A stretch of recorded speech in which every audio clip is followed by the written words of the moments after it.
All right, and we are going into the off season and into season 5. So I thought maybe we could look at some final standing statistics and things of that as season 4 is finished. So I just thought it would be pretty cool if maybe we look to see if we had any All-Americans on our team. So this would be first team All-Americans, and let's cruise through and see if we had any players. Hey, we have one.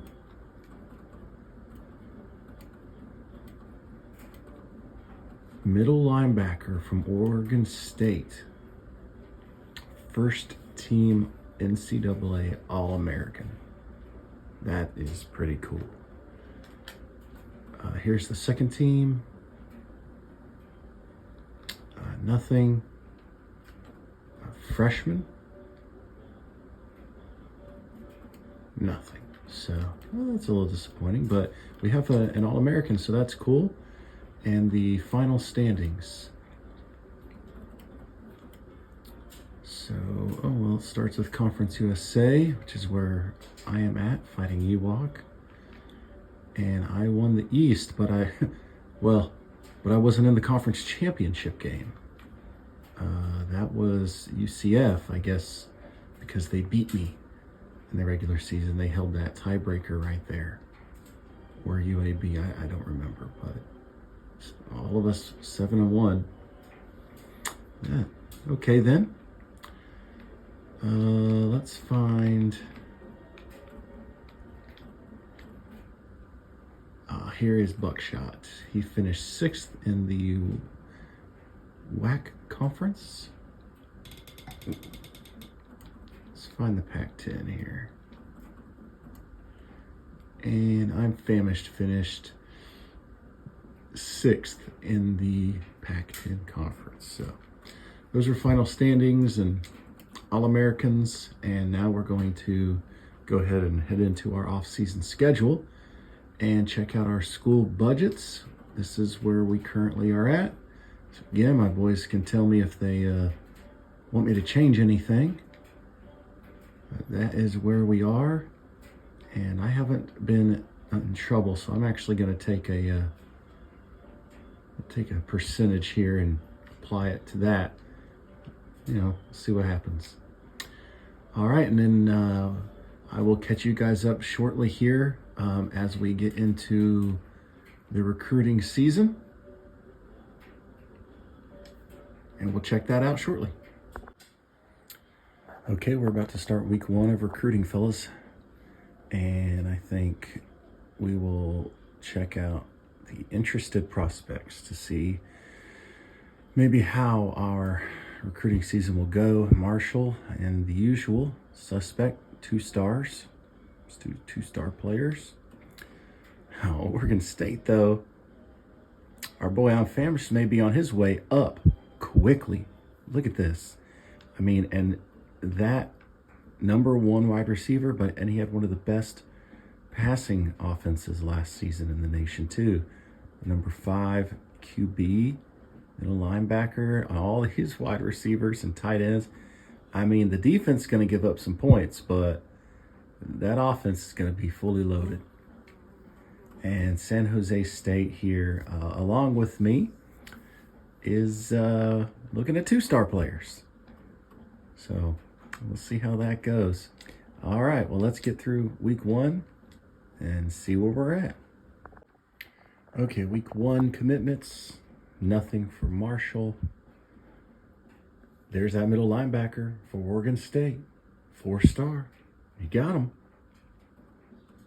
And a 2-star corner for San Jose State.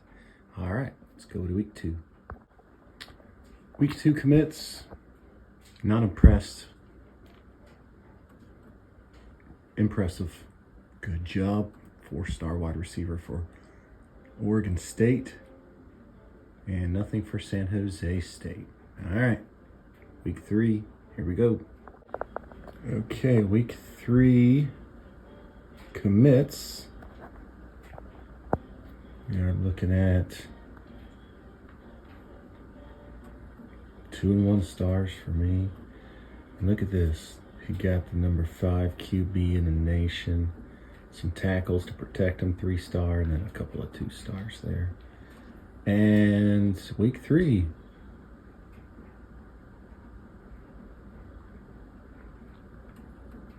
A lot of 2-star commits.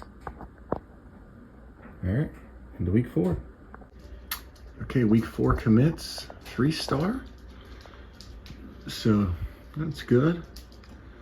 And 2 and 1 star players. 4-star tackle of note for Oregon State, so very good. And here come the cavalry for San Jose State, but it's again 2-star and 1-star players like myself. So, all right, let's finish up in week 5. Okay, week 5 final commits. Bunch of 2-star and 1-star players for Fighting Ewoks, Marshall, Thundering Herd. I'm Famished rounds out with a 3-star wide receiver, 2-star running back, and Buckshot finishes off with a few 2-star caliber players as well. So that is week 5 commits, and it is time to check out the top recruiting classes. Okay, Texas is number 1 with 5 5-stars, followed by Notre Dame with 6 5-stars. Tennessee, USC, and LSU round out the top 5. The top 10 are Nebraska, Ohio State, Virginia Tech, Texas A&M, and Penn State. So now let's find our team here. And would you look at that? What? Would you look at that? I've been dead last in recruiting class. I've been 80 something in recruiting class, and I jumped to 38th because of that 5-star signing we got in season. The 2 4-stars, 1 3-star, total of 18. And I'm Famished. Oregon State right behind me with that solid 4-star recruits that he picked up, a few, and then 4 3-star players for a total of 12 recruits, but 38th, 39th respectively. And now we need to find Buckshot, who also, here we go, 55th. So 3 3-stars, 13 2-star players for a total of 22 recruits. So I would say that we have all made improvements significantly, and that's very cool. So let's check out who got the last place recruiting class. The wooden spoon, so to speak. Maine. No one wants to go to Maine. Delaware, New Hampshire, all that whole corner of the U.S. there. And then Akron won 16th. All these FCS schools that I put in to the game in the beginning are starting to recruit a little better. Appalachia State's in there. Indiana State isn't last. There's Montana State. Albeit they're still bad, but they're not filling out the worst anymore. There's Alabama State, Florida A&M, Idaho State, Illinois State. I added all those. Northern Arizona was added, I believe. Delaware State, South Carolina State. Tennessee State up to 84th. They even got a 4-star player, so they may start becoming a factor there in the SEC. Texas State starting to flex some muscle. They were added in. Jackson State as well. So it's so cool to see how these FCS schools start to improve. Montana flexing some muscle. 2 4-stars. They were added. Alabama A&M coming up. Look at that. 2 4-stars. Georgia Southern the same. They were added as well with a 4-star. Up in the 60s now. Missouri State was added. They're starting to get better recruiting. It's very cool to see how they've improved. I'm not sure that there's any others that were added. We're starting to really crack the top here, and it would just shock me if any of these other schools were FCS added, and they're not. But some cool improvements to look at there, and that will round out the recruiting season. We're going to finalize that and go ahead and take ourselves down to start new season, and I'll catch up with you guys when off season is over and preseason begins.